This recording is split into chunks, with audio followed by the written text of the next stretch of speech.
Welcome to Talking Tea with Auntie, where we discuss interesting topics with everyday people. And today's topic is cosplay, with special guests MonroeMenagerie and LifelikeJay. Now, on to your gay auntie, Shining Neighbor. Hello, my loves. This is your gay auntie. Welcome to Talking Tea with Auntie.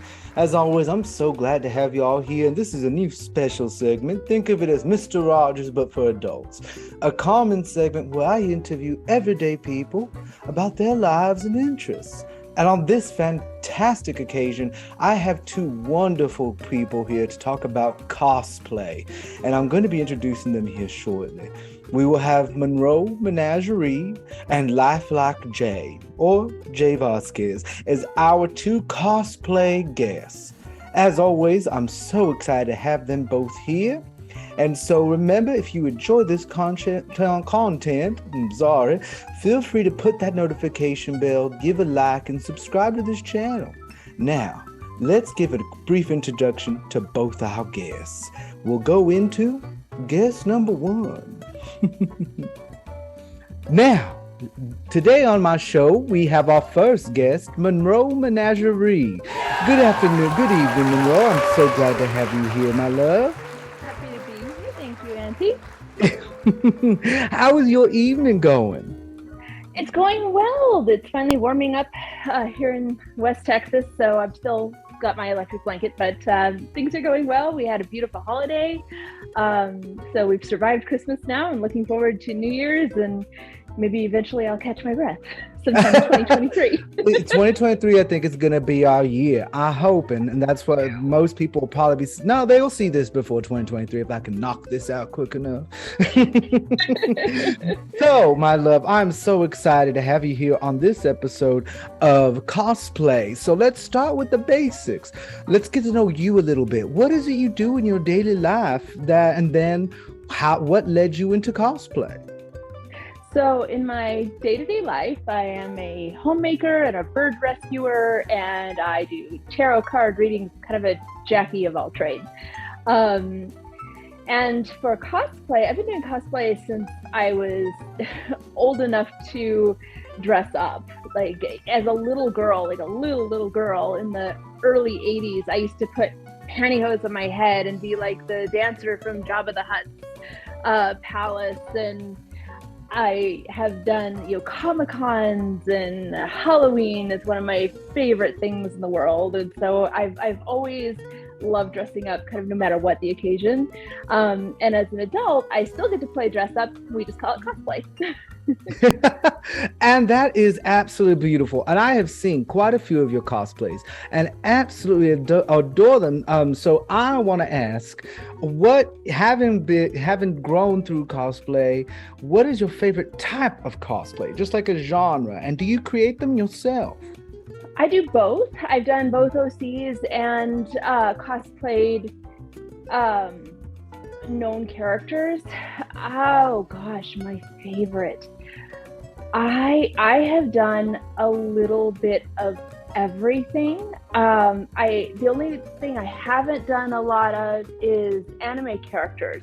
But DC universe, comic book universe, video games, obviously, with Lady D. I've done kind of a little bit of everything, so I don't necessarily have a favorite genre. It's just I gravitate towards characters themselves who speak to me. That is beautiful. So you mentioned Lady D, and that is where I first saw you on TikTok as Lady D. Tell me the inspiration of wanting to be that character, such a big, powerful character. So I'm a Resident Evil fan, and when they had, it was January of 2020. They had the kind of initial release, and we got our first glimpse of Lady D. And here's this voluptuous woman with, who's obviously a middle-aged woman, and everybody, we all had the same reaction. We just went, big mommy, like we all got so excited about her. But what spoke to me personally is I saw myself as a 42-year-old woman, because Lady D is 44, and as a 42-year-old woman, I saw me, because of course there is no limit to age with cosplay, but as you get older, you'll find that Poison Ivy isn't portrayed as somebody who is in her 40s. Harley Quinn isn't portrayed as somebody who's in her 40s. So for me, it was immediately seeing myself in her curves, myself in the lines on her face. I saw me, and that was so cool and exciting. And then what amplified that cool and exciting moment was the reaction to her, because we as human beings, we especially femme and female identifying human beings too, you kind of see your desirability fade a little bit with society, in the way that society gravitates towards younger women. It's just the way it is. And so to see everybody react to her and react to a woman who is a middle-aged curvy mother, it was just really cool. And what's the word? It made me feel valid as a person, as a middle-aged woman. So yeah, I just got completely excited about her. And then you captured her so well. Yeah. I think that part of why people comment and say that I'm such a good Lady D cosplayer is because I have that age that's there, and everybody can cosplay her. Anybody can cosplay her, no matter your color, your size, your age. Anybody can cosplay her. But I've always thought that might be kind of why people go, "Oh, you look so much like her." It's like, yeah, because I'm 42.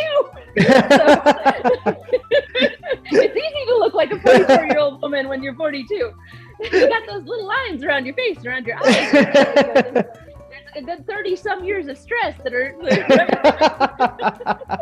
I can attest to the 30-something years of stress, to be fully honest. That's what these are. And so with Lady D, I know she's kind of become a very sexualized character. We're not on TikTok, so we can say that word.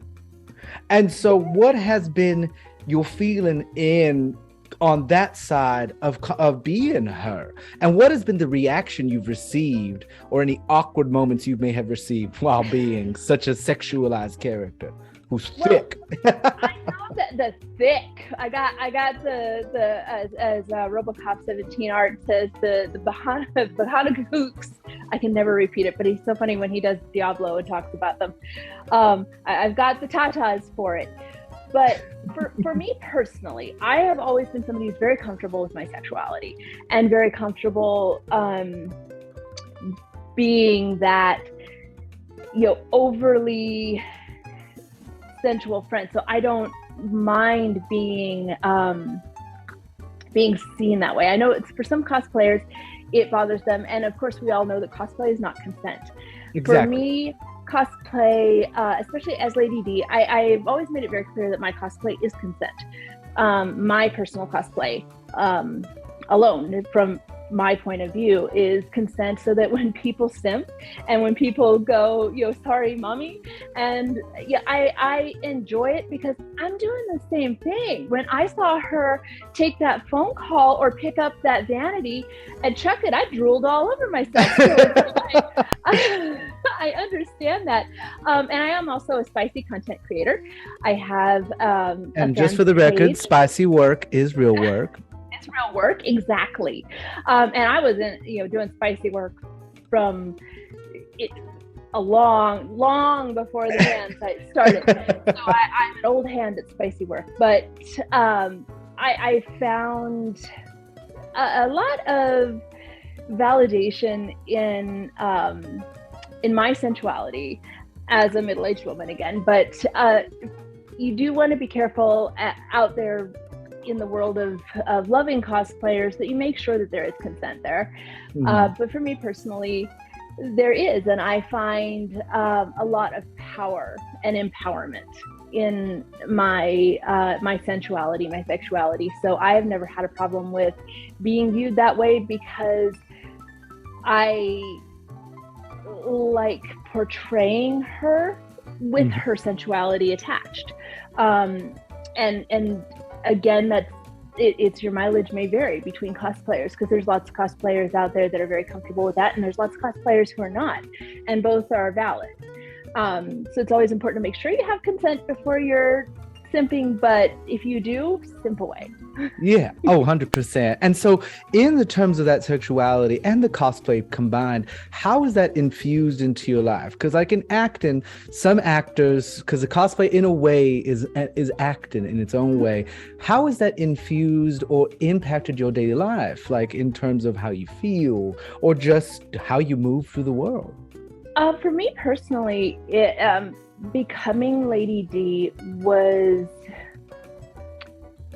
a turning point, because I'd sort of become a bit stagnant in my identity as a woman. Like you get to that certain age and your kids are getting older and you're getting older and you're looking in the mirror and things are not where they used to be, and there's weird lines in weird places, and you're going, okay, so am I done? And then you look at people like Cher, who and these who does not age. Women, Sophia Loren, these amazing women who are just fantastic. And it's a good reminder that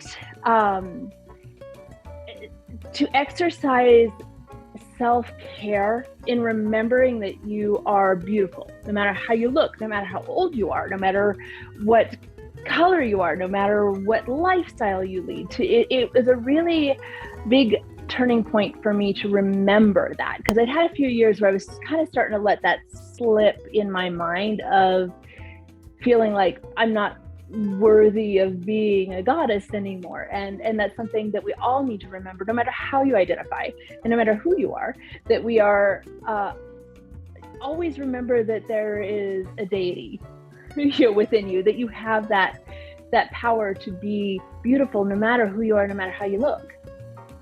And I fully agree, and I think that is absolutely beautiful. Now, on the cosplay, do you make most of your cosplay? I'd say I'm a half and halfer. Okay. I am not a seamstress, so I can sew basic things. EVA foam is my mortal enemy. Well, thankfully, I don't think Lady D required any. She didn't.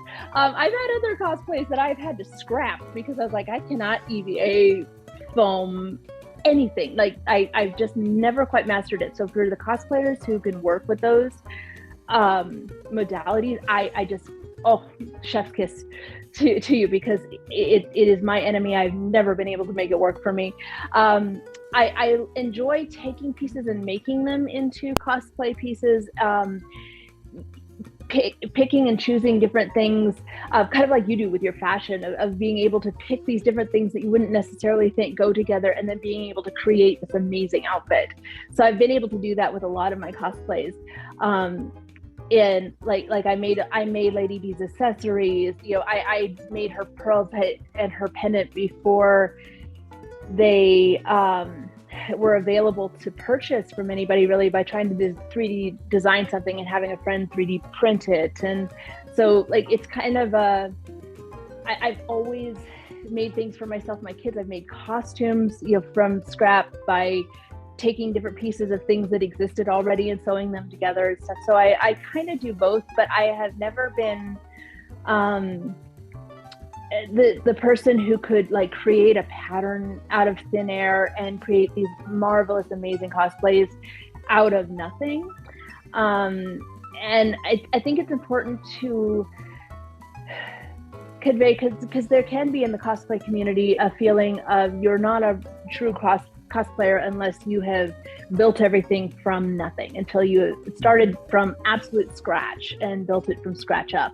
And I think that's really important not to let that become the case, because in my time as a cosplayer, have met so many people who want to get into cosplay and they feel like they can't because they can't sew, or they can't create, or they don't feel like they have the creativity to come up with something from scratch. And I think that's so important to, if you are dressing up as somebody you love, you're a cosplayer.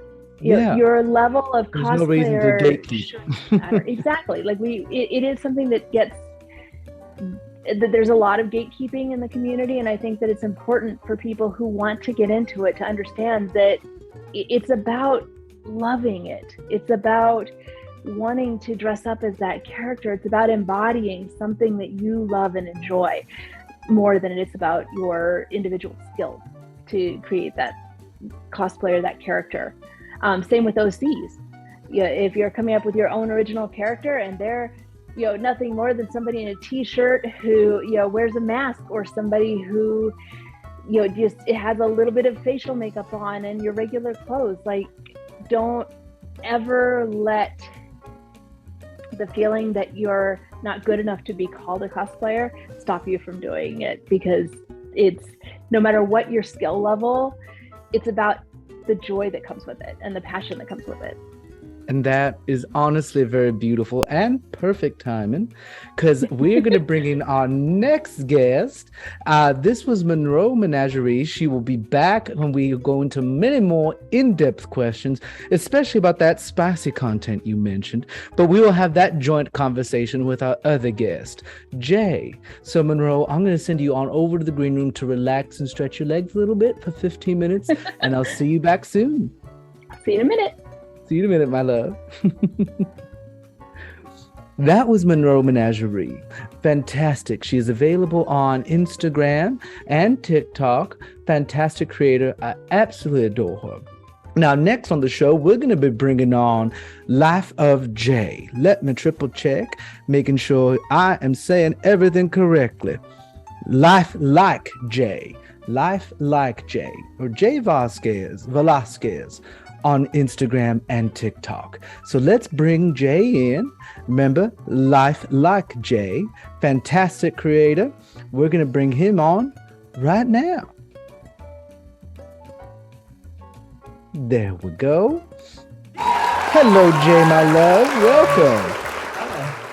Hi, glad to see that handsome face again. Were you enjoying your time in the green room? I was laying in bed. Honestly, that's the beauty of doing things like this. It's always so wonderful. So Jay, welcome to the show.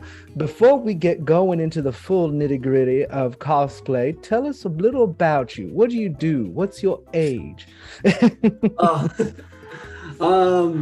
far as what I do, like in cosplay or in real life? In real life.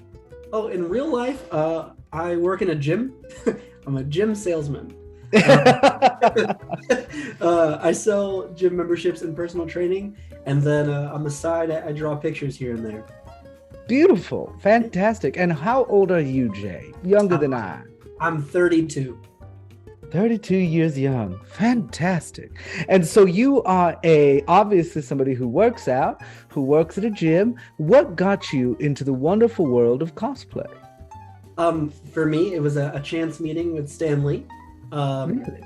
Yeah. It's a very long story about me on happenstance going to a Comic-Con here in Washington State. Basically, a friend of mine had gotten me tickets to go to the con, and I went, hoping to goodness that I would have a good time and meet Stan Lee. But I was like, oh no, I need to have a costume because it's a Comic-Con, right? I didn't know the rules. But I don't know. I didn't know back then. This was a while ago. But there was a kid there who had saw me. I decided to go as Spider-Man in a very bad Walmart Spider-Man costume. The suit itself didn't have a logo on the back. It was bad, and I couldn't see through the mask in itself. But anyways, this kid had seen me and he goes, mom, like, that's Spider-Man. Like, look, Spider-Man. And the mother was like, that's not Spider-Man. That's a man in a costume. Like, look, we've had this discussion. There are people here in costume. And the kid's like, no, that's Spider-Man. And she really was like, no, sweetie, come on. Like, that's not Spider-Man. Well, I took personal offense. So I did a whole backflip. Landed like Spider-Man with my hands in the air like that, and the kid just lost their mind, just absolutely lost it. And they were like, look, I told you, that's Spider-Man, that's Spider-Man, that's Spider-Man. And the mom was like, all right, I guess that's Spider-Man. That interaction in itself was wonderful. But fast forward, I was in line to meet Stan Lee.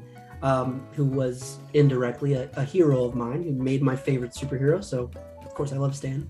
But yeah, I saw him in line and I started freaking out. And then it becomes my turn to see him. And I'm like, oh God, oh God, oh God.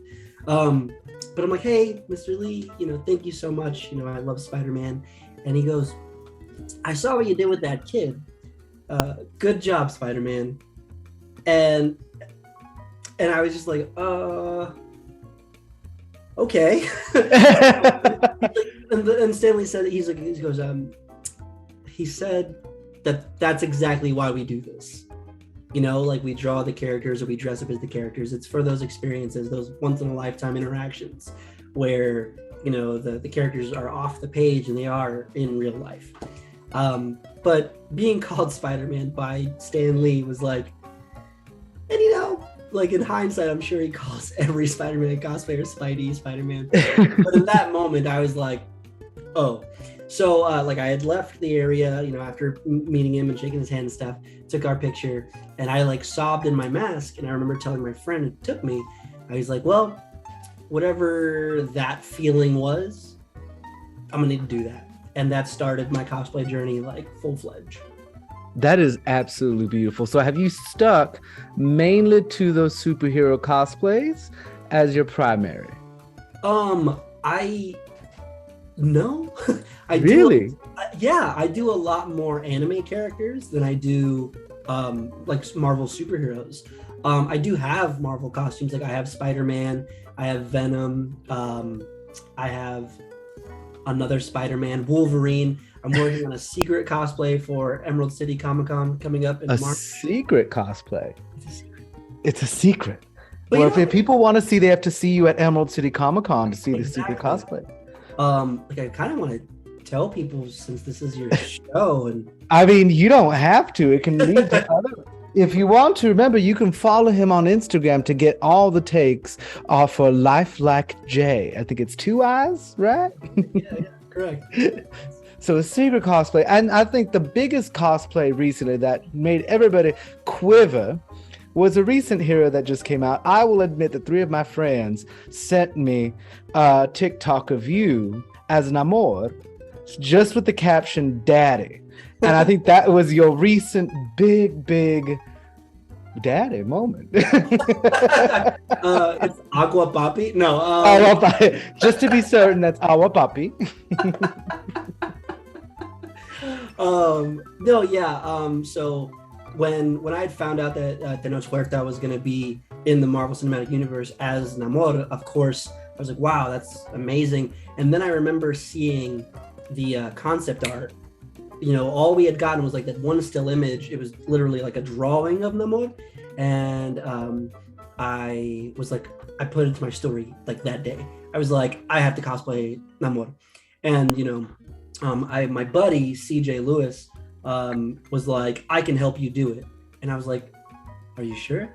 And he was like, absolutely 100%. So he actually helped build the suit entirely for me.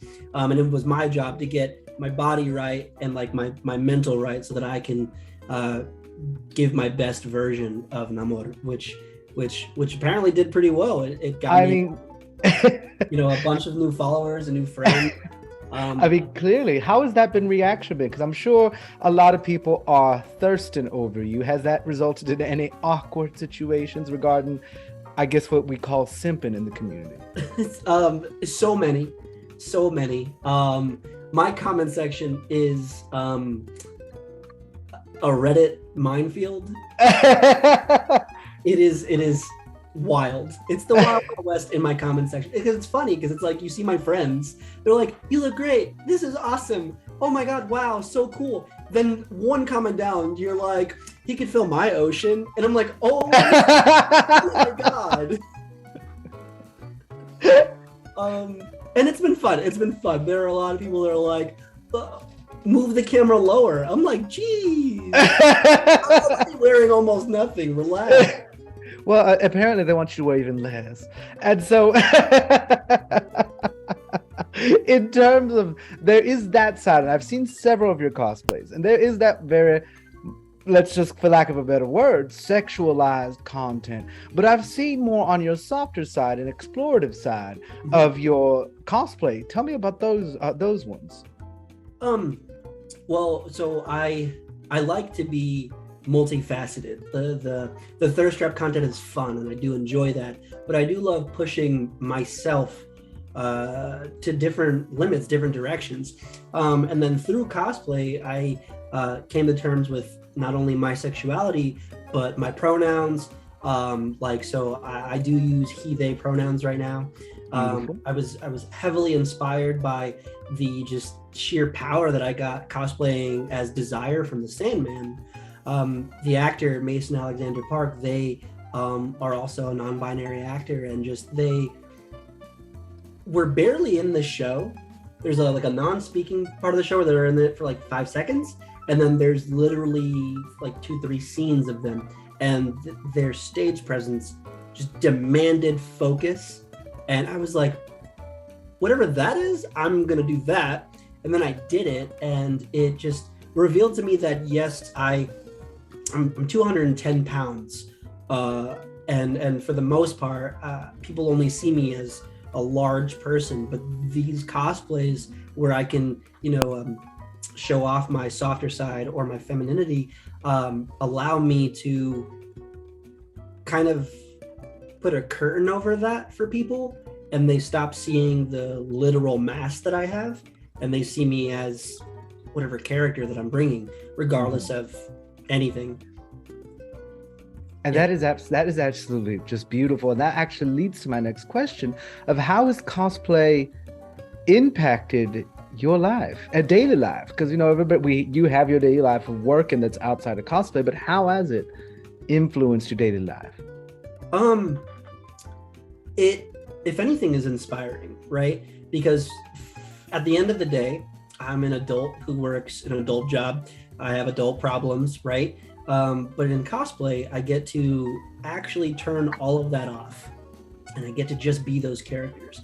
And the way that I cosplay is a little different than other cosplayers. I don't know how everybody does it, but I know that for me, I do everything I can to embody that character. So their hopes and dreams and their fears and their strengths, their weaknesses, their desires, I try my best to exude, right? Mm-hmm. So for me, in my real life, I try to replicate those feelings, because when I'm Wolverine, I am very strong, and not many things can hurt me, you know what I mean? And so if Wolverine can have that, why can't Jay?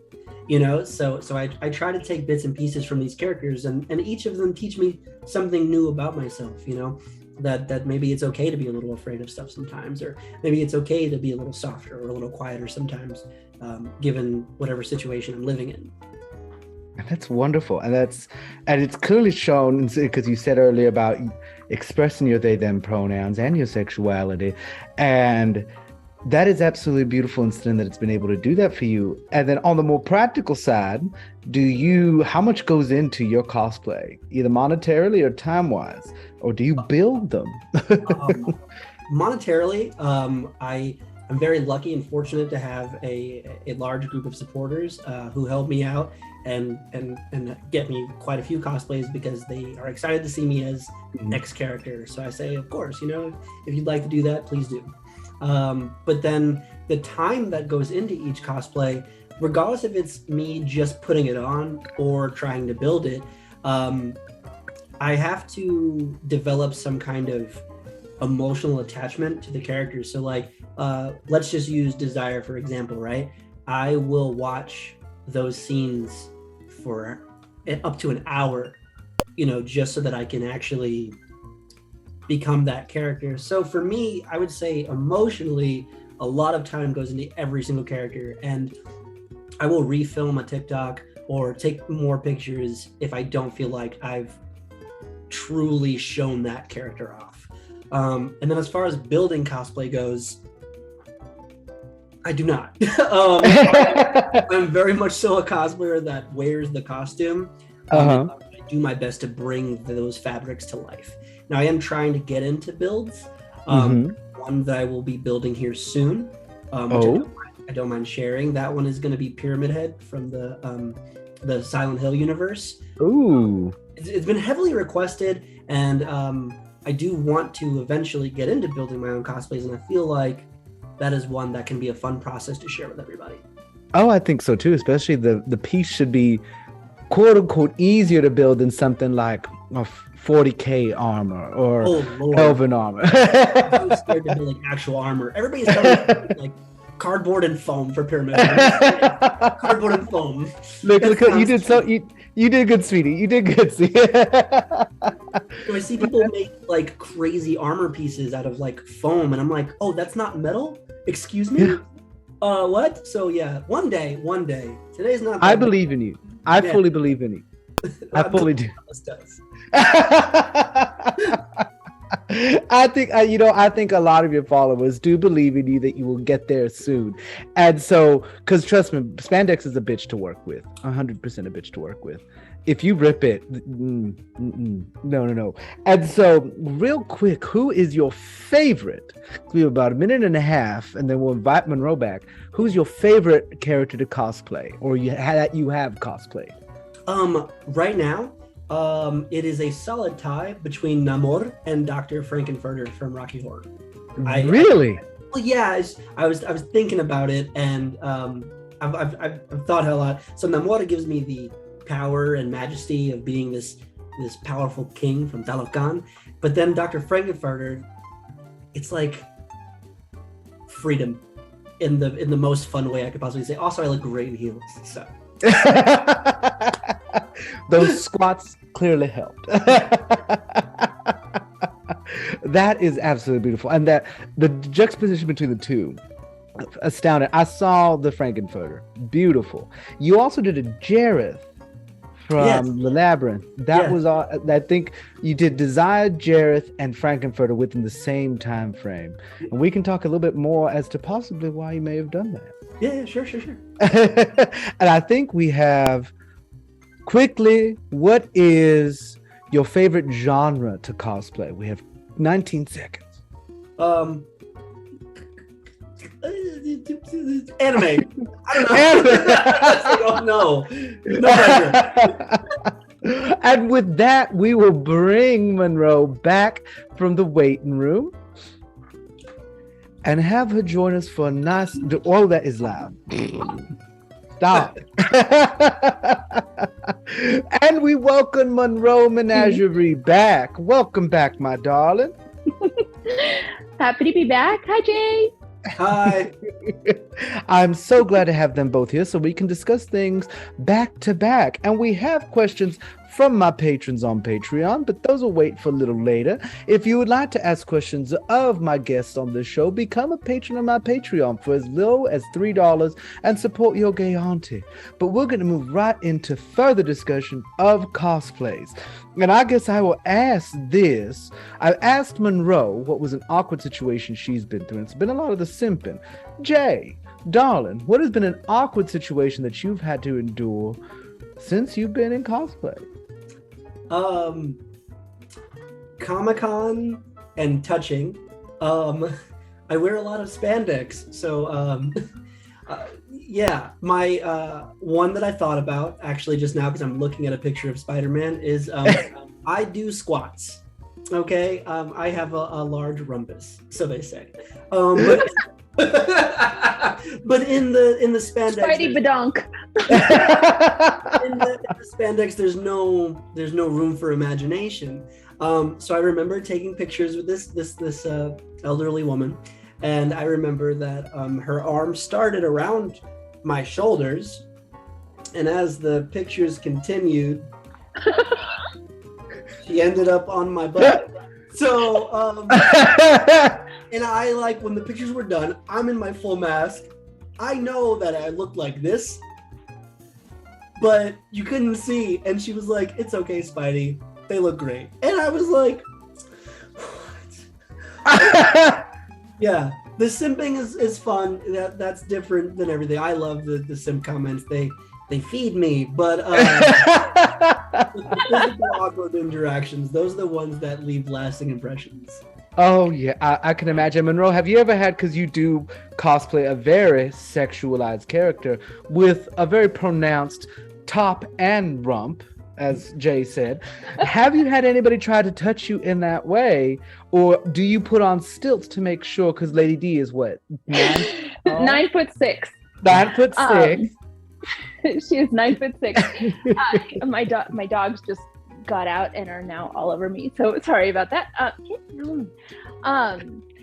I have the times I have worn her to Comic-Con, I actually haven't. But when I did Harley Quinn, I had a lot of people who would just reach up and grab my butt. And I wish to this day that I had part of my cosplay had been the mallet, because that would have been. And again, it's the spandex. At least in the big long dress, you got the assets showing, but there's something about spandex that makes people think that they can just grab a hold of you. Well, it looks so inviting and plump. It's like a peach. Like, let's just grab hold of that. And it's like, oh, let's not. And once again, cosplay is not consent, everyone. Especially to touching. It may look like a ripe Georgia fruit plus peach, but do not try to take a bite. Your words have never been spoken. But luckily, I've had a good look in her costume. Part of that is I'm usually wearing the claw glove, which for me is just the nails. So I think people understand that there is a little bit of a physical threat to their safety, that if they violated my personal space, that I could just shank them with my very long nails. But no, otherwise I've been lucky. That is grabbing Harley Quinn's butt. Yeah. So we had Deadpool cosplayers. Yes. Have you cosplayed Deadpool yet, Jay? I've not cosplayed Deadpool because a movie accurate suit is like $1,700 minimum. And with today's rent, no. No, and you're in a very expensive state, Jay. Yeah, you're telling me. Don't remind me.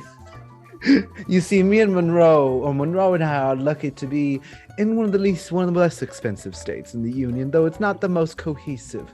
And I'm gonna put it that way for anybody that doesn't want to get political. We pay a price for the cheaper. It's just a little bit of abuse. My aunt lives in Florida and pays exactly what I pay, but has a whole house. I was like, I never needed to know that information. But then it's Florida. To any of my viewers here in Florida, I have never, and I grew up in South Texas, and I lived in Houston. I have never sweat my behind off more than standing still outside my hotel in Florida in the summer. And I'm not a person that sweats. I'm not. I lived in Houston. I would run, and I sweat less running in muggy Houston heat than I did for 5 minutes outside in Florida. And plus everything's in pastels. I absolutely hate pastels. It just pick the color. Just go for the color. It's like you're edging with color. Like, oh, I kind of like. Sorry for anybody that loves pastels. I'm not hating on you. I'm what? Hating on your choice. I'm never gonna hear it different. I'm never gonna see pastels and not edging. It's just so edging color. It's like, oh, look at this little eggshell pink. Just go full pink. Just go red. Like what? Go what? But I'm a ruby gal. Like I will give an exception to a light pink, just because there's something about it, and I don't know why. I love powder pink. A blush. Has to be a blush. Like a blush and blushful, but there's something about, like, okay, this is gonna sound awful, but you can kind of still be a slut in pink. Like, it's like you can be a slut in red, because red is like that iconic color, but like you can't be exceedingly joyous with like a powder yellow.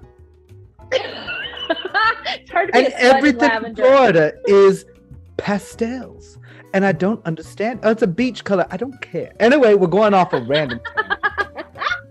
Your gay auntie has extreme ADD, so just it's been proven, and I'm unmedicated, so this is wonderful. So, bringing us back along, how I had a whole list over here. We'll go back to my list before we get into my patrons list. That is bright. I do apologize. All of a sudden, I no longer look like I'm Hispanic. So, for both of you, y'all both have cosplayed similar yet different cosplays. With Jay in anime and superheroes, with a little bit of Gomez Adams, and Monroe from very kind of, not necessarily horror, but horror kind of, because I know you've done from Freddy Fazbear's, Resident Evil. What has been your experiences? Scary clowns. And then clowns. And what has been your individual experiences in terms of getting the attention in like what has that been like for you as a person? Having just done cosplay and gone to cons or whatever, but now being on TikTok and getting all this attention. How has that experience been for both of you? I guess Monroe, we'll start with you, my darling. Oh gosh. So when you're at a Comic-Con and you're in cosplay, it is inevitable that people are going to stop you and take pictures. That even if you are the 400th Harley Quinn that they've seen, even if you're the 60th Bane that they have seen, it doesn't matter. They will stop you. Even if you're an OC and you're wearing something cool and they don't recognize you and they have no idea who you are, but there's still always this almost camaraderie of, yay, I get to see my character that I love. And so you're having your picture taken a lot. You're having posing with a lot of people. So that kind of comes with the territory of being in cosplay at a Comic-Con, regardless of who you are. TikTok was something that for me was very unexpected. I was a pandemic TikToker where I kept hearing about it, and I was like, okay, I'll hop on. And I was like, oh, I can dress up. So I did a couple of absolutely cringe things. Had no idea what I was doing, and exactly, just getting started, nightmare.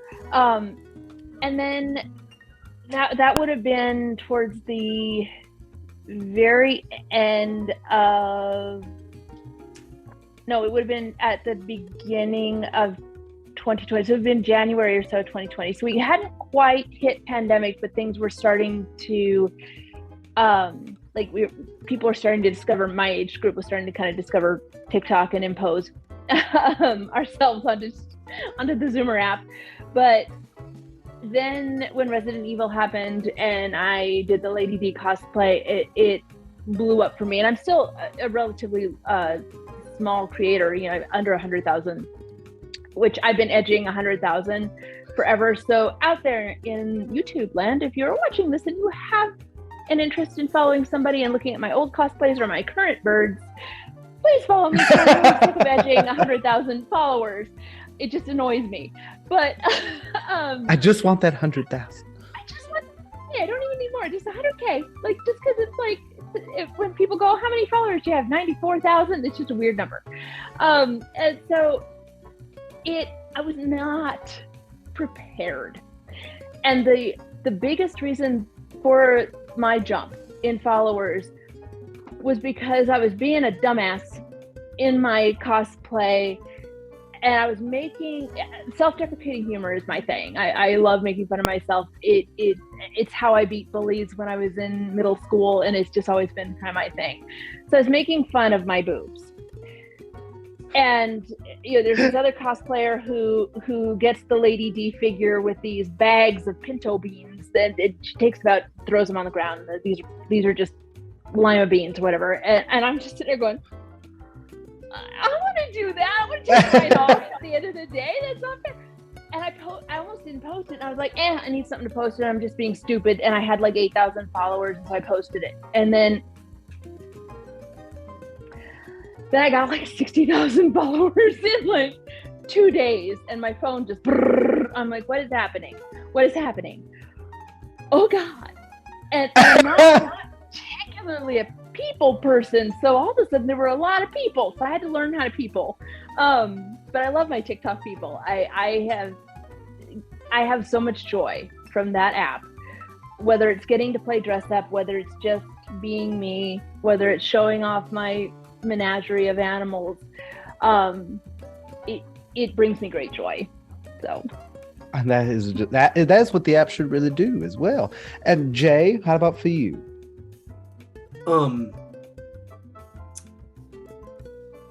What was the question?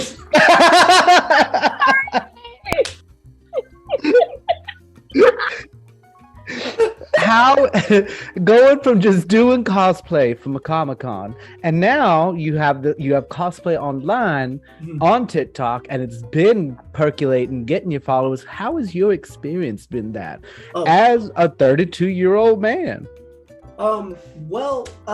It's been crazy, honestly, because what started off as me chasing this feeling of, that moment I had with that child and Stan Lee, to it turned into this moment of, again, pandemic cosplayer or TikToker, but I was like, wow, I'm stuck at home, can't see my friends, my family's back east, what am I gonna do? So I started doing that, and suddenly I just meshed with this community of people that loved what I love.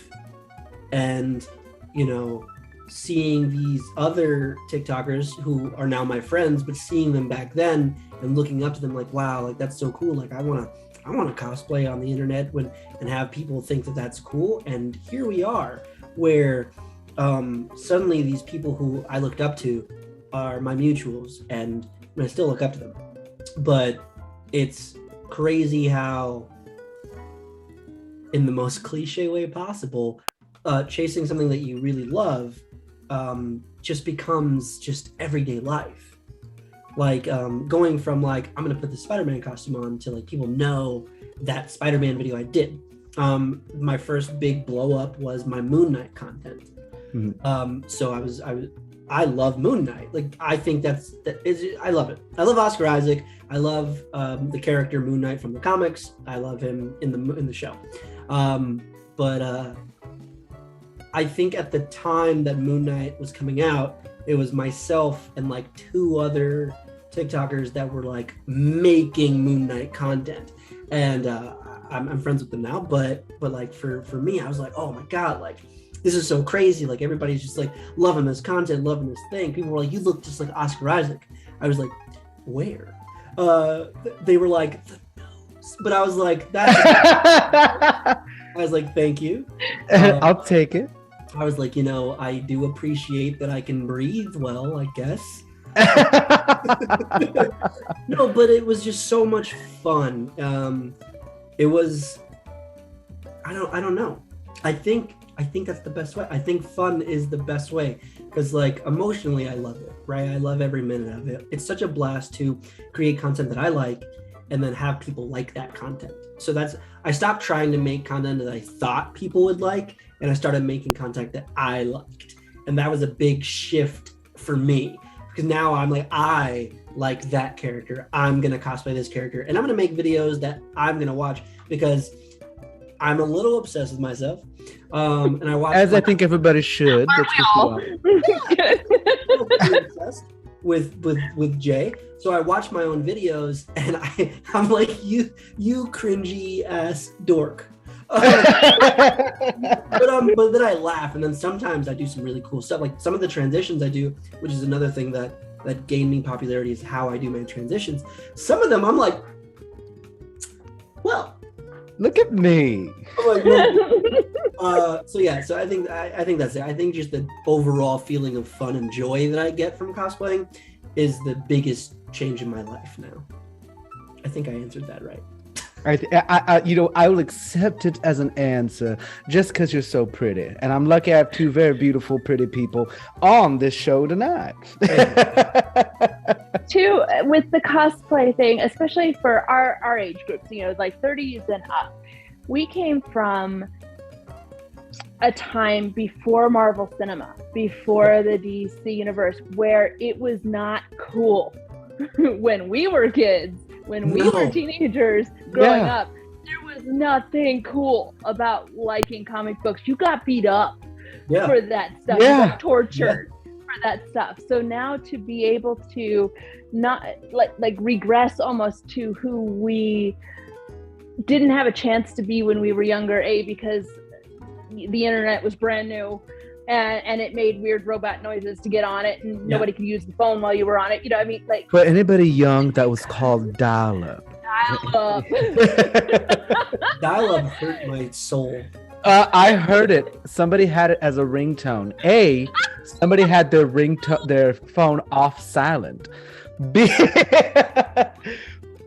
Sure, strikes against that person. I know. I was like, it was at the grocery store. And it was the one time I didn't have my earphones in. I was just like, so this is raw dog in life. Oh, like that's a serial killer right there. Like, walking around in broad daylight without their phone on silent. It was a core memory re-unlocked. Just hearing that sound, it was like, oh Lord. But I mean, to be able to do this now, to be able to dress up and have other people go, that's awesome. Oh, I love this character too, and to watch not to sound cliche, but to watch the younger generation get to like be excited about this stuff and have it be cool to be excited about this stuff. I mean, cosplayers are always going to get crapped on because we're cringe to somebody. But overall, because of the birth of the Marvel Universe and what has been brought into movie cinema and all of that popularity that came with it, it's given permission to a lot of the younger generations for us to be able to enjoy this stuff. So it's it's like, yeah, I get to be cool now for like 2 minutes. Not to my kids. To other people's kids, I'm cool, you know. And you know what? That's all that matters most. As long as we're cool to ourselves. I mean, I know in certain situations, I'm not cool as crap. Like 30 minutes before this, I was dressed like a swamp witch. Like, where's that? I think I was. I just got this tattoo, and I was like, I don't feel like I took a nap. My hair was everywhere because I take post-tattoo naps. And so I look like I'm not. I only look cool for like 30 minutes to an hour when I'm shooting these things, so it's perfectly fine. But I guess let's see. Where are my glasses? Do like my mom. My glasses. I can't see without my glasses. Where are my glasses? My glasses. I mean, if we were to have either a bootylicious or boobylicious Velma, I would be perfectly happy with either one of you doing either. I've wanted to cosplay Velma so long. New idea? Maybe you just need a nice little sweater. Would you do the full skirt or would you do slacks? I think. Jay, make my day. Say the skirt. I think it's got to be the skirt with the knee-high socks. Yeah, I think it does. I think it does. I think I honestly fully support that. Good. I'm just like in the sweater. I'm Velma. Jinkies. Well, good. Simultaneously cosplaying Encanto and Velma. Oh no! Honestly, I like that crossplay. Weird tonight, but I'm gonna enjoy them anyway. What? My dreams are gonna be weird tonight, but I'm going to enjoy them. I'm sure you They're will. singing surface pressure. Like a drip, drip, drip. No, that's not a bad. That's a very bad segue.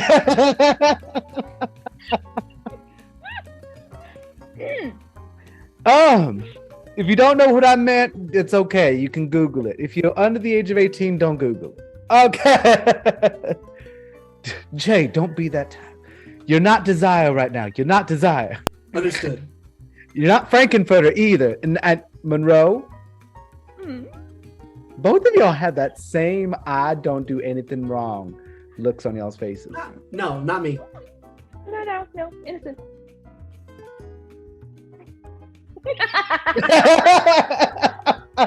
I don't believe it for 1 second. I've seen you as Frankenfurter and you with your big old bitties out. So don't even. You got me. I did. So let's go into these Patreon questions. Yeah. For my patrons. So we have our first question, and both of you are required to answer them. Where is it? Make sure I don't do that one. Okay. What cosplay are you both most proud of? And this is from Diesel Frog, a patron on my Patreon. Which cosplay are you both proud of? Most proud of. Most proud.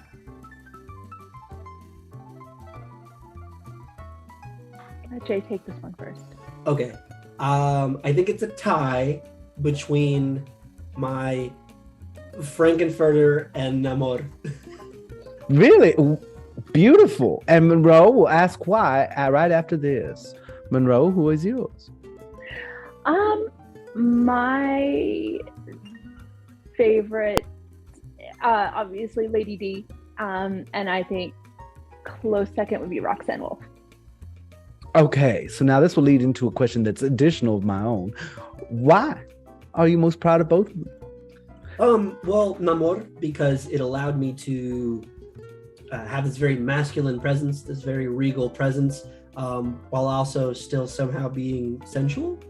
But then Frankenfurter allowed me to let loose in a way that I'd never done before. It taught me how to walk in stilettos. I had to practice before I filmed any of those. It was like 30 walk cycles for an hour. Just Oh, yeah, no, it's 100%. From doing drag, heels will knock you out. yeah. I basically took the very cartoonish hip sway, and then it created I can do this, and then now I can dance. I can dance if I want to. But anyways, I was gonna go into a whole song. I stopped myself. Always.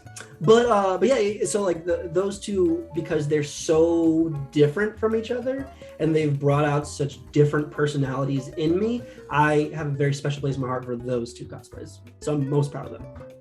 Monroe, why for you?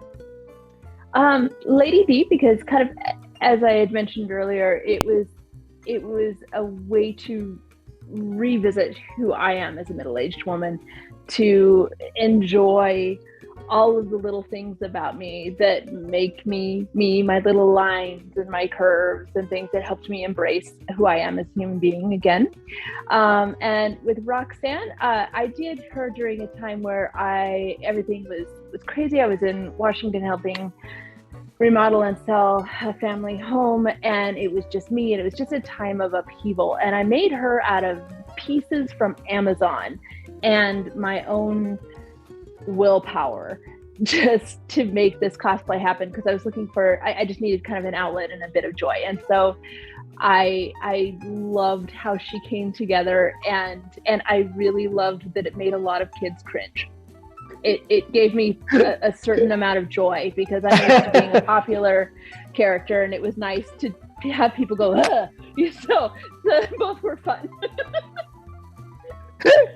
I mean, I think anybody in our age group is going to make kids cringe if we try to be even an ounce. Just a little That's bit. true. Exactly. Like, but yeah, no, I had. It was fun to revisit middle school for a minute that way. So. Let's not talk about middle school. Let's not. I just remember a French horn, and I don't need to revisit that. So just to let my follower Miranda Major know, my patron on Patreon, we've already asked how you both first got into cosplay. So Miranda, thank you for giving me that question, but it was one I was already asking anyway, but I want to give you the nod so that way you know I was going to ask it, but we did. So moving on, we're going to ask you from Coddlesworth, another patron on my Patreon, who are your favorite cosplayers? One question. Yep. Renegoddess. Love that one. Renegoddess. And crap. I had this planned out in my head. MonroeMenagerie. I was like, I have so many. I love just, and this is going to be a big blanket statement, but that way I don't hurt any individual feelings. Oh, no, like, that's perfect. I love following cosplayers of color.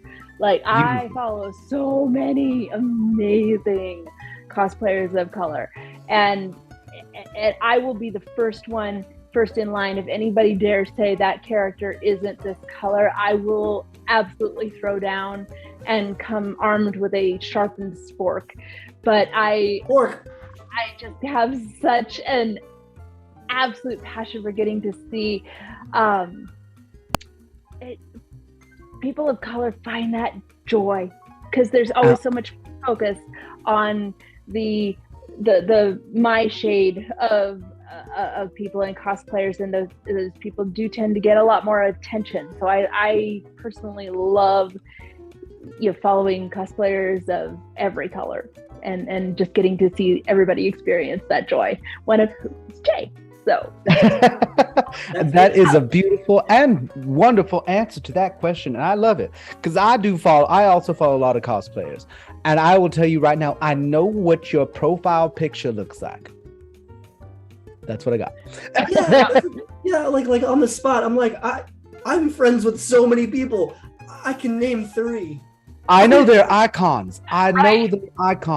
Yeah. I can never remember the names. Yeah. Plus, ADD makes it that way. So. Plus, TikTok is weird too, because it'll show you their actual name versus like their profile name. Like you can shift back and forth and stuff. So I have so many people that I'm like, oh yes, this is my friend, and I could spot them in a crowd of 1 million people,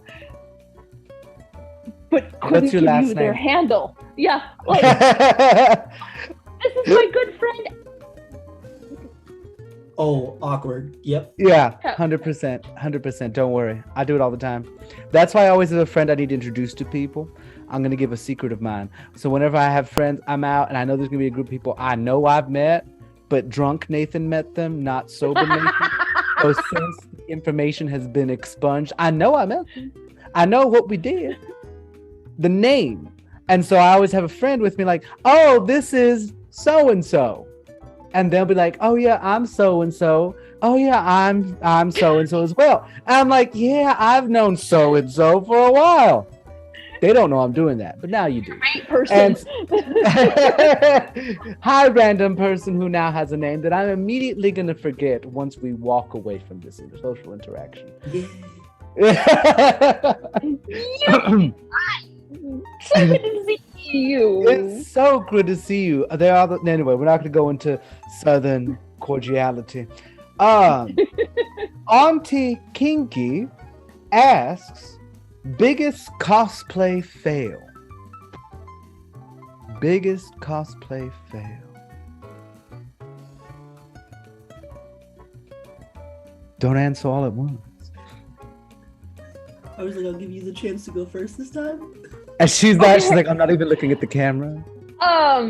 No, mine was a humbling experience with trying, because one of the things that you will find as a cosplayer, whether it's with an OC that's beloved or with a singular character that you do that's beloved, is your audience can sometimes become so attached to that character that if you dare deviate from it, it is a punishable by death offense. And so I as a joke, because around the time of Lady D's height of her popularity, there was another AI character that came with Samsung called Samsung Sam, which is like their version of Siri. And so she kind of came onto Reddit, and I'm like, oh, you know what would be really funny? This is my little internal dialogue. Like, Monroe, would be really funny. Let's just do a sneeze and accidentally sneeze yourself into the wrong thirst trap, and we'll just do her. So I put her together, and I loved it, and I loved the way I looked, and I did this, and and then I was like, it was that, oh, I fucked up, like audio from TikTok, and I'm going, oh no, and I'm like playing with Sam's hair and Sam's outfit on. The amount of hate that poor bitch got. like I had to take the TikTok off of my Insta reel because people were incensed at this point during the height of my Lady D popularity that I had dared try a different cosplay. So that was probably it was a big fail. I had to go hide. Like Samsung Sam went into witness protection after that, and went back to the push-up bra and the pearls because with my tail between my legs. I'm Lady D. See. Look, it was the kid. She's back. You start gaslighting your own father. Like, no, I never did that. Samsung. Like no. I never did that. What screenshot? You obviously photoshopped that. Obviously. Wrong Monroe. That was That was somebody else. That was an alternate account. That was my Menagerie. That wasn't me. Now, Jay, it's your turn to give us a big cosplay fail. Okay. So, do you need a moment? Well, it's crazy. So everyone who's a millennial and grew up watching Adult Swim anime, there's one show that we either accidentally ended up watching at 3 a.m. or purposely stood up late to watch, and that show is Inuyasha. Okay, for those of you who don't know, Inuyasha is this cat demon, white hair. He was a cat? Ish. Cat adjacent. I always thought he was a dog. They're cat ears, so they are cat ears. Yeah, so I don't know. Could be a wolf, but it was a cat. He was a cat. I don't know. I'm gonna go with cat now. I'm gonna say that Inuyasha was a cat boy. I haven't watched Inuyasha in so long. Okay, yeah. No. So, I was feeling nostalgic, and I was like, oh, I want to cosplay anime characters from my youth. So I was like looking for Tuxedo Mask and Inuyasha, Rodi Kenshin. Like I was looking for all these old school Toonami anime costumes, and I found the Inuyasha one. So I got excited. I got ordered. I was like, yeah. Now this is before I would shave my beard to look more in character. I was like, oh, it's fine. I can have the beard. It'll be fine. It wasn't fine.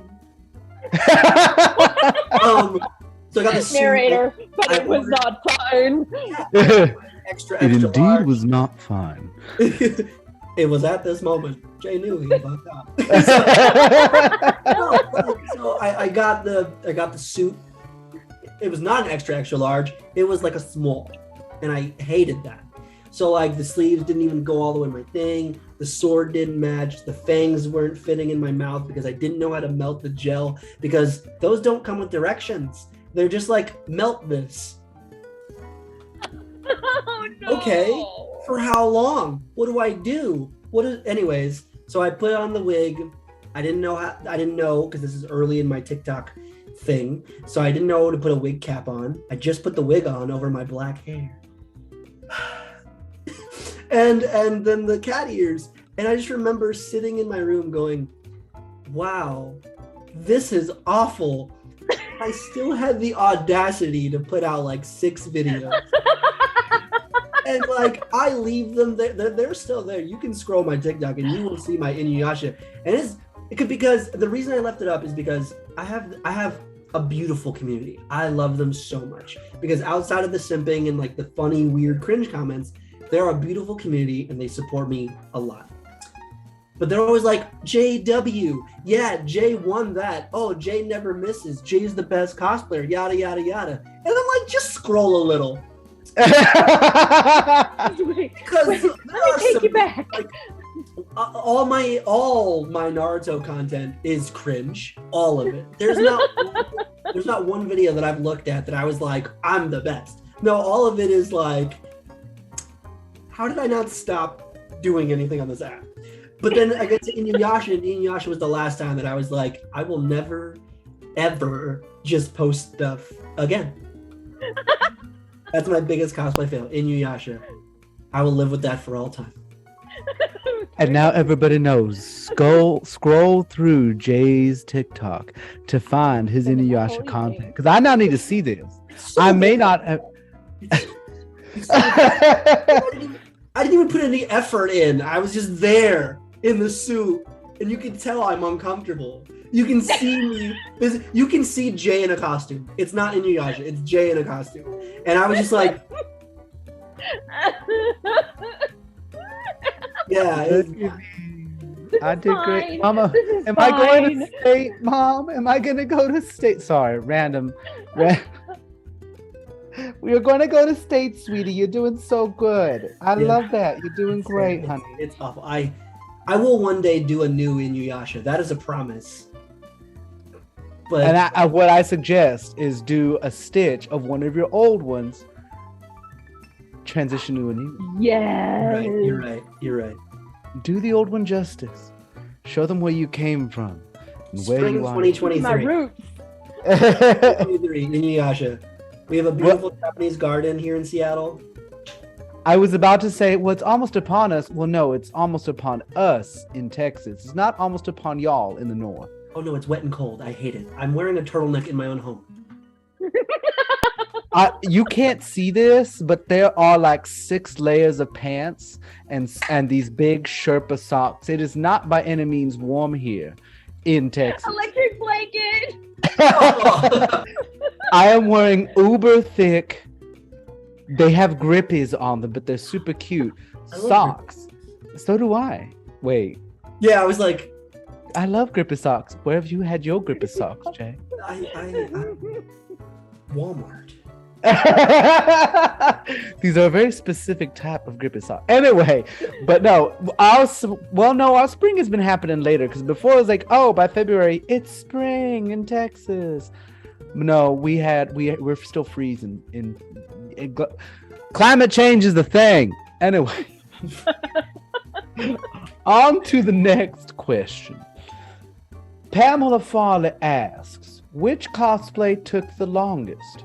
And I will addendum it for y'all, since y'all both, Monroe kind of builds and Jay, you kind of embody. Which one of y'all took the longest to either create or embody?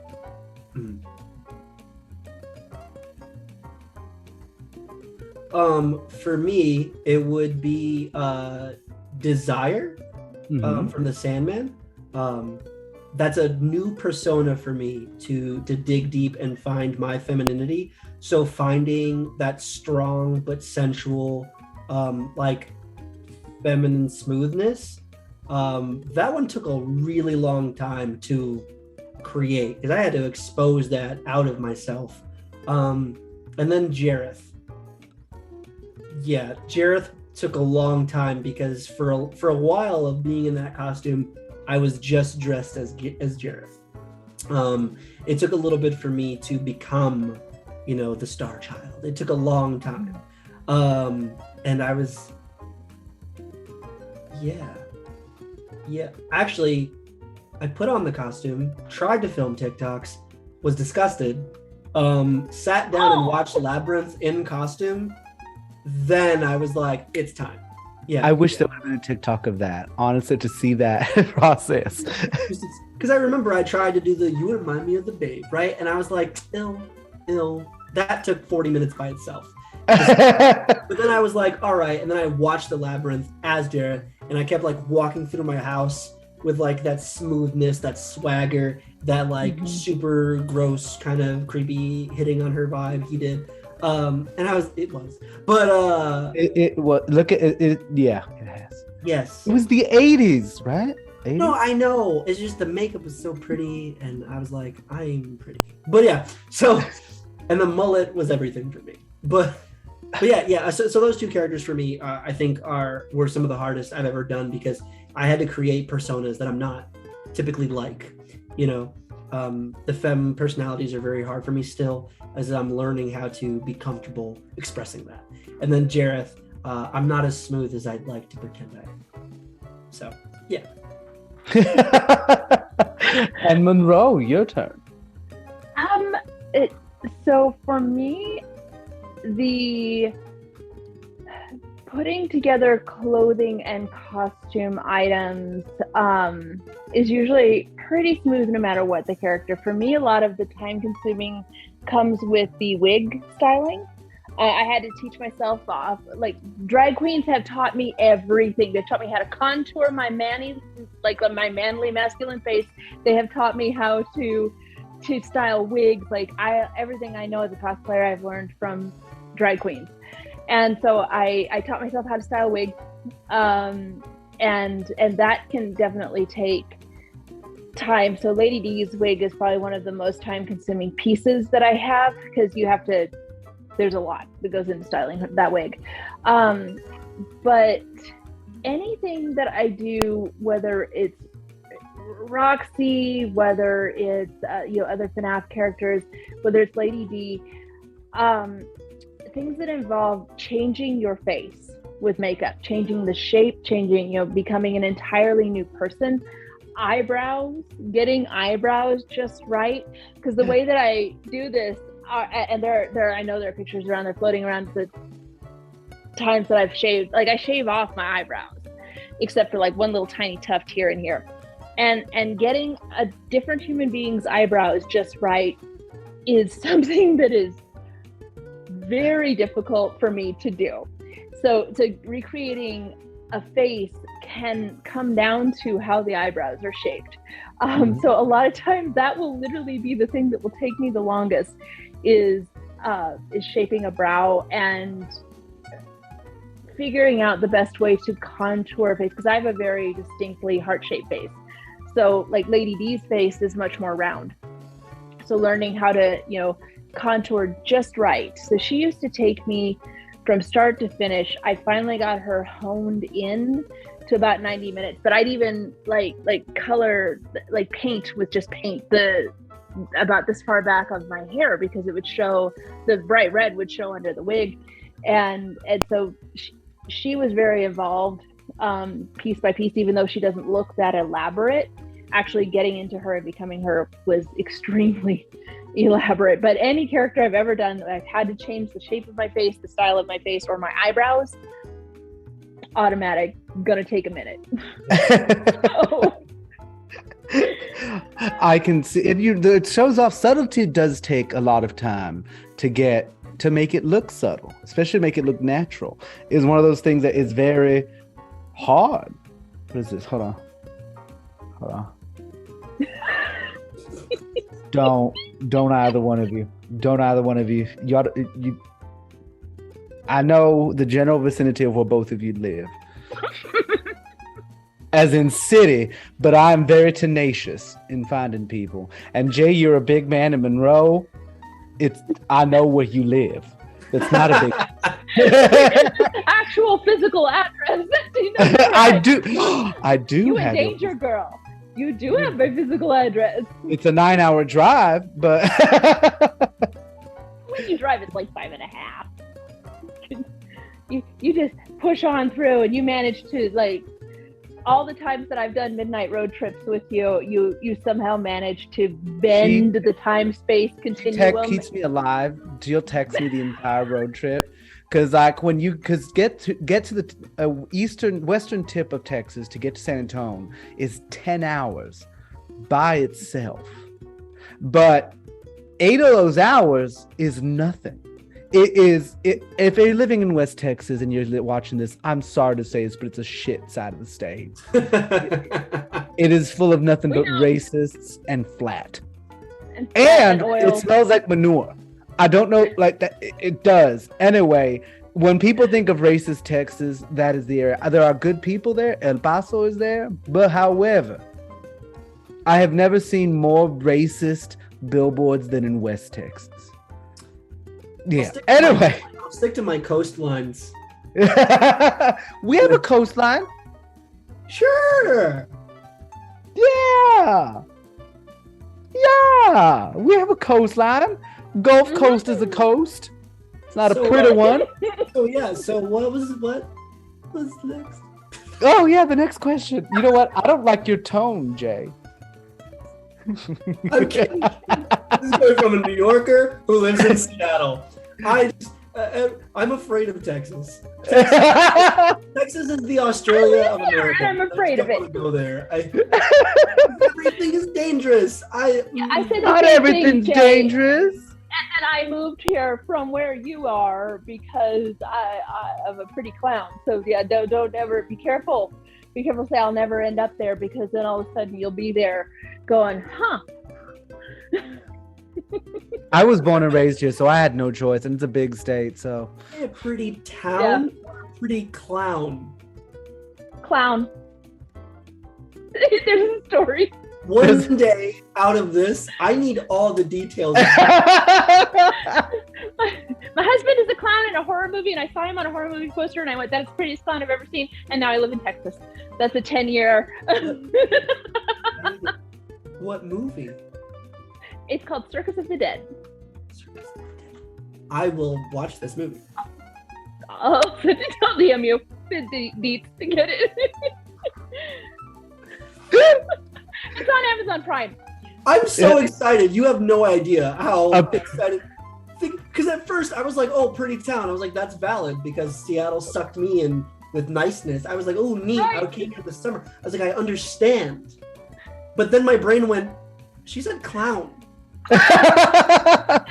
That's your, living in Seattle to living in Texas is clown. is that gonna be the name of your memoir, Monroe? A pretty clown got me to pretty Texas. clown made me a Texan. I love it. I love it.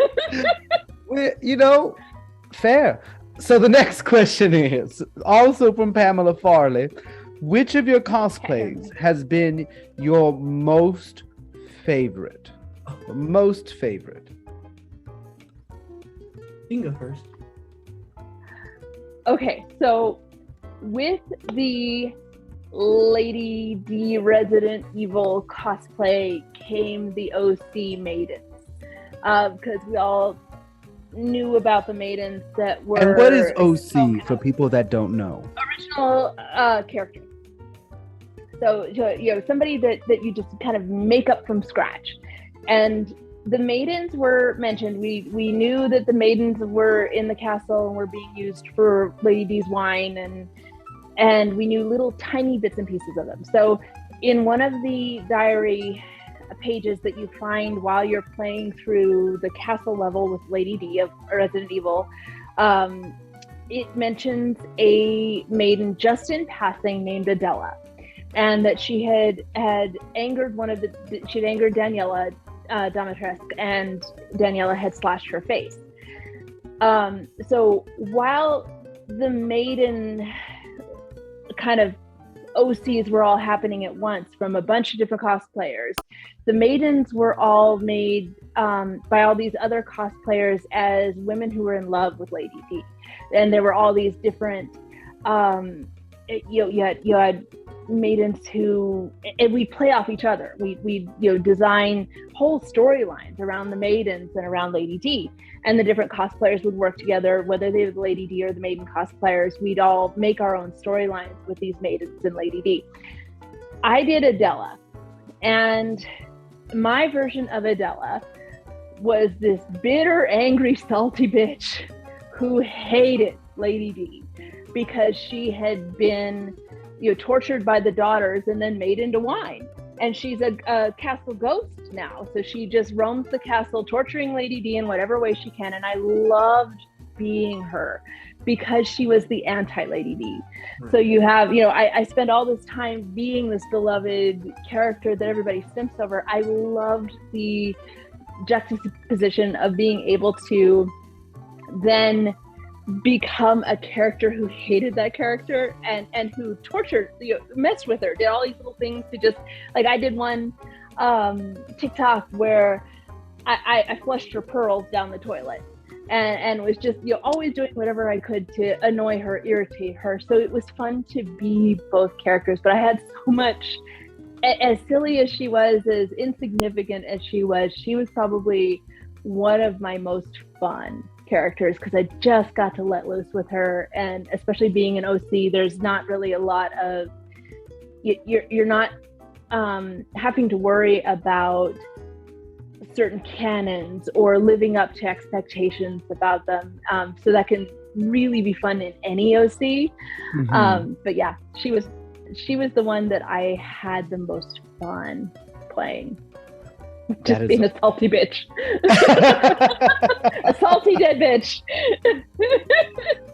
Goals.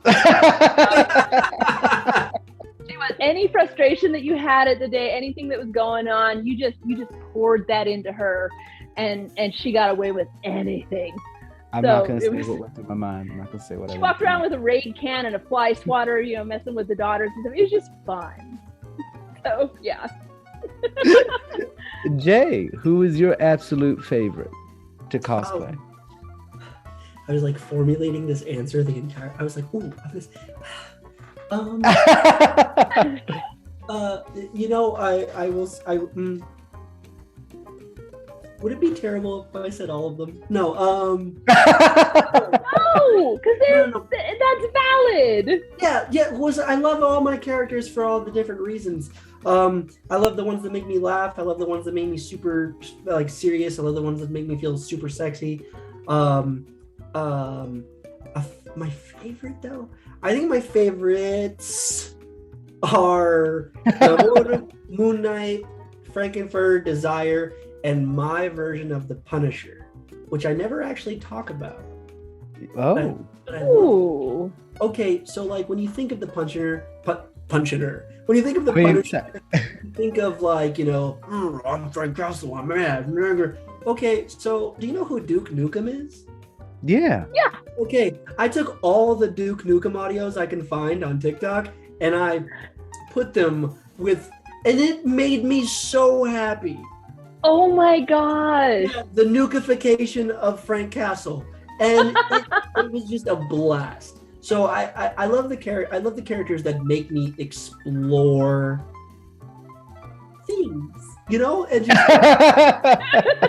you know, because like it's so easy to put on a character. You know, I put on Moon Knight, I watch Oscar Isaac, I copy Stephen Grant, and I say hello, ladies, gays, how you doing? Hi, you know, and then I beat Mark Spector, and I just want to fight, and everybody's against me. I love my wife, but do I? I don't know. It's fun to do these things, right? But then when I get to like completely go, I'm going to put on high heels and lipstick, or I'm going to wear a bunny suit and flex my muscles as Bunny Girl Senpai, or I'm going to take a character that's hyper masculine and super mega toxic and make him hilarious. I'm going to do that. And there we go. That's both of y'all are just fantastic.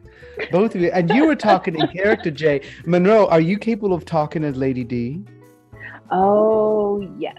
I've done a lot of spicy content. Spicy content. I've done spicy content as Lady D, Mother Miranda. Yes. Well, give us an example, shall we? I bring it back up. Oh, my favorite was when we did the Uno. We did there's big thing with Lady D and Uno. I had a lot of fun doing that when I'm trying to think of that. Now you put me on the spot. I can't remember any of her lines. You're welcome. Mother Miranda. Yes, I'll be there for the time. Quiet, child. Ooh. Yeah, she's I was still stuck in Adela in my head, so I was like, wait, dig, go find her. She's in there somewhere. I'm flipping through my Rolodex, and that's not something that people are gonna know. Flipping through my iPhone notes for the young people, like, okay, she's in there somewhere. Yes, of course, I remember the important ceremony. Yeah. I won't let you down. I love it. Jay, is there anybody else you want to talk as? I don't See? That puts us on the spot and we can completely forget all of I feel no shame. Y'all ain't guilty me feeling that. Because if you watch a lot of my content, right, I mostly do audios and transitions and have recently gotten to talking. So are you ready for a fun thing? Okay. So you hear the voice that I speak with. This is the voice that I choose to speak with living here in Washington. This is not my natural speaking voice. I actually took speech classes because when I moved here, I still talk like this. So unfortunately, growing up on the East Coast, we sound like we got syrup or molasses in our mouth, and we talk like this. So a lot of the times when I'm doing different characters, especially like Spider-Man or something like that, I have this voice on in the mask. So even though you can't hear me when I'm talking on the on the TikTok, it's how I do all of my like talking with my hands, yada yada. But I took speech classes because a lot of people ask me where I'm from, way too much of the time. So that is a voice that I use behind the audios. Yeah, so especially like when I'm Jake Lockley from Moon Knight, even though he's a Spanish speaking character, my version of him on TikTok anyways is very much so the comic book version, which is a New York cabbie. So though you can't hear me on TikTok, that's how I'm acting. I'm still talking with my natural voice, and that's everything that I am. I'm Jake Lockley behind the camera, no matter what, unless I switch over to Stephen Grant. Yeah.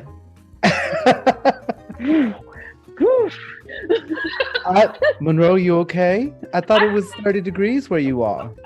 I see. What had happened was I think I've got my electric blanket on a little too high because I got real warm. Yeah. I got to turn that down because it's been clearly... unplugged for the last 30 minutes, Monroe.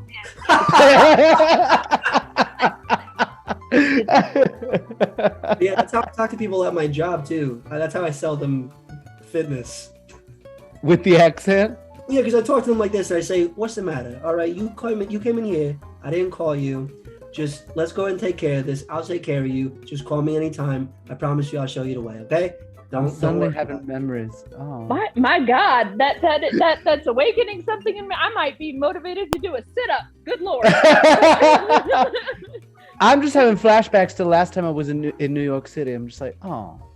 Oh, I hope it's all good memories. Oh, fantastic memories. But just, you know what? Let's not talk about that.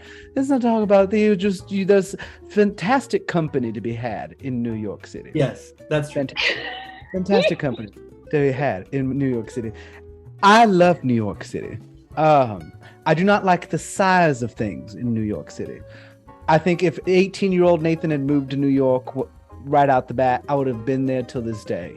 Yeah. But I have friends that are like, you should move out to New York. I'm like, I have a 1,200 square foot, 2-bedroom apartment that I pay $1,100 a month for in a historic district.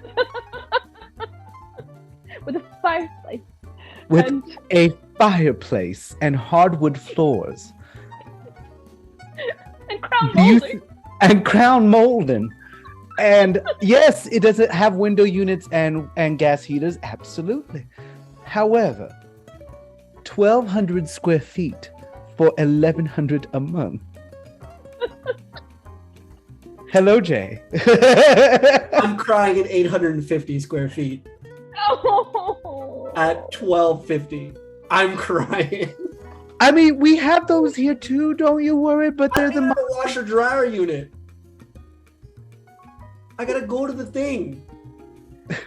I just felt something crack in your heart a little bit. Yeah. Can we talk about cosplay?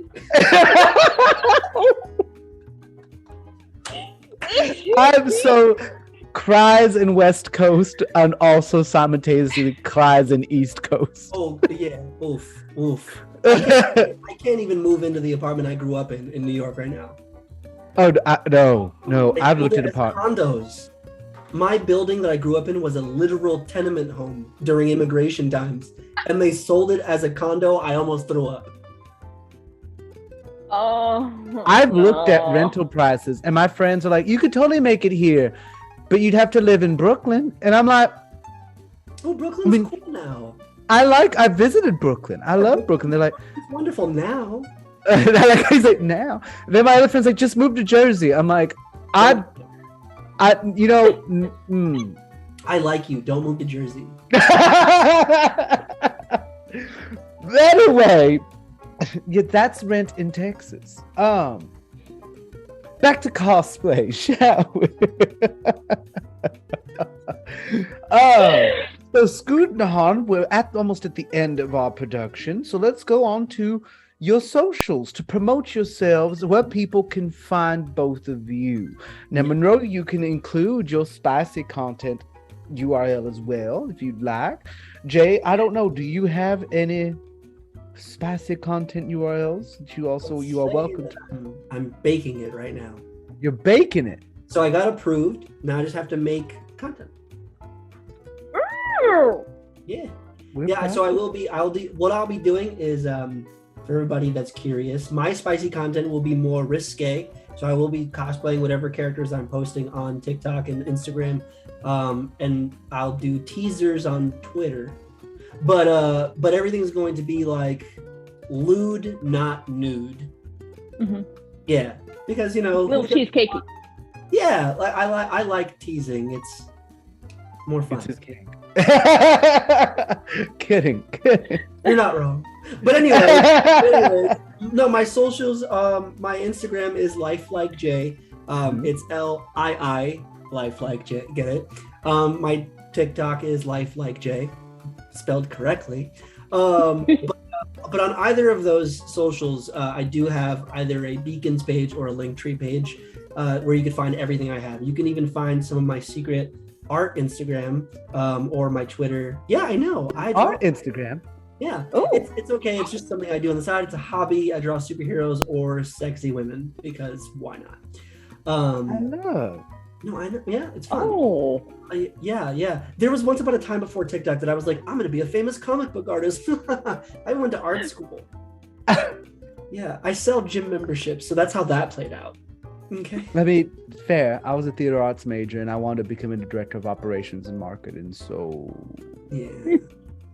It's okay. I will be an actor and I will be in films and I will be in Marvel one day. You will. I'm manifesting that with question Manifest, bitch. Manifesting is very important. And Monroe, what are your socials? I am MonroeMenagerie on TikTok, on Instagram, and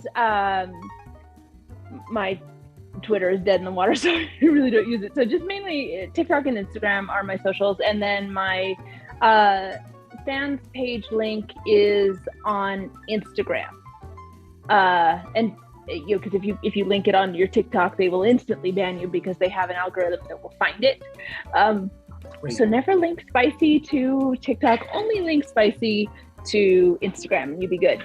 So yeah, you can find me there, and I'm similar. I do a lot of teasy, although I needed to buy a parrot recently, so I have like one folder that has a couple of pictures in it that are not just teasy, but anyway, yeah. But now but you got the parrot. Honestly, the ends justify the means.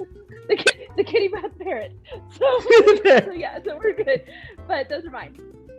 Beautiful. Yeah. And a lot of my, as much as we talked about cosplay, I've had to kind of set my cosplay aside a little bit because I also have rescue wild birds and currently live with a blue jay who hates it when I change my face and will try to murder me. So I don't do as much cosplay right now as I'm trying to figure out how to do it separately from her. Yeah. That is 100% fair. And honestly, beautiful. And again, I want to thank both of you for joining me today, for talking to and Auntie. If you don't follow them yet on all those socials, go, feel free. I believe I can also link them down below in the description box. And thank you, Jay. Thank you, Monroe. This has been fantastic. I love both of you, and y'all take care. Until next time, everyone, thank y'all very much. Thank you all so much for joining us for the first episode of Talking Tea with Auntie. As always, I'm so glad you're able to join, and we'll be releasing a new episode every other week. The purpose of this channel is to showcase everyday people and their lives from a wide range of topics. I think it's a fantastic way for us to open up our little bubble and learn more about people all around us and across the world, and in a way, bring us all closer together.